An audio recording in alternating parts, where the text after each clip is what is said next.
ha sido entregado a través del GSE para ser depositado en la Biblioteca Luz. Primera razón que se me pregunta siempre con aire de extrañeza o con alguna intención, que cómo ha venido a parar una ciudad geográficamente distinta de Madrid, en este caso Barcelona, y una cierta distancia.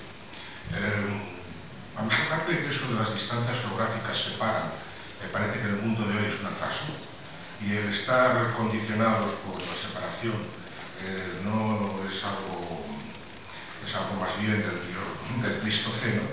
Hay otra razón. Mi padre siempre tuvo unos lazos de muchísimo afecto por Cataluña. Hoy estoy especialmente contento de que nos acompañe Pascual Maragall.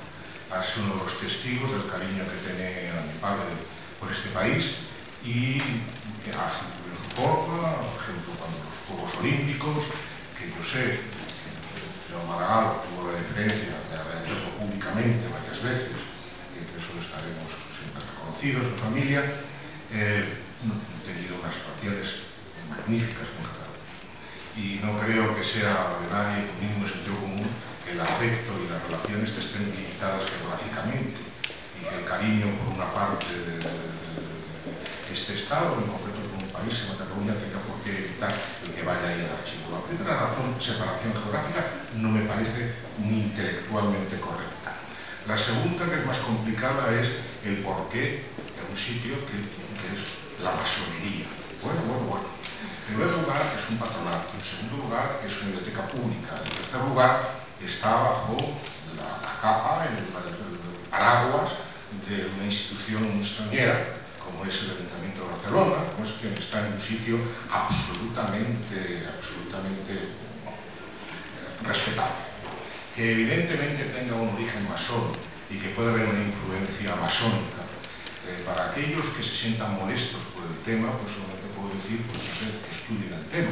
En cuanto a que cómo puede ir la obra de este intelectual a un lugar en el que existe la masonería, o está la masonería como hilo conductor, ha nacido incluso, no sé. Bueno, pues que se lean las obras de mi padre, que eso sí, tienen cierta dificultad, pues son 9.000 páginas, las obras completas que acabamos de sacar, pero se leen los 7 tomos enteros, cuando no hace falta, frente con que sean la introducción a la Constitución Española, el prólogo, el discurso inicial, tipo Argüelles, si quieren, no podría haber escrito un masón, no, un libre pensador o un masón. O sea, está absolutamente en la tradición ilustrada. Mi padre era un hombre descendiente, en el sentido intelectual y en el comportamiento personal, era un descendiente de la Ilustración.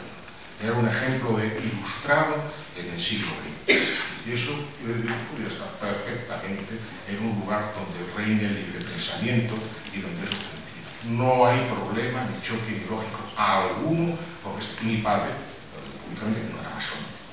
Pero no creo haber, comillas, traicionado en esta especie de mundo folletinesco que nos vemos a veces en España, haber traicionado a su memoria poniendo estas palabras.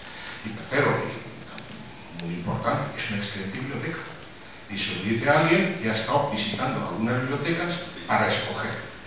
Y si vuelven ustedes, no, pero las preguntas de algunos medios, mejor o peor intencionados, que también habrá buenas bibliotecas en Madrid. Yo a eso no respondo.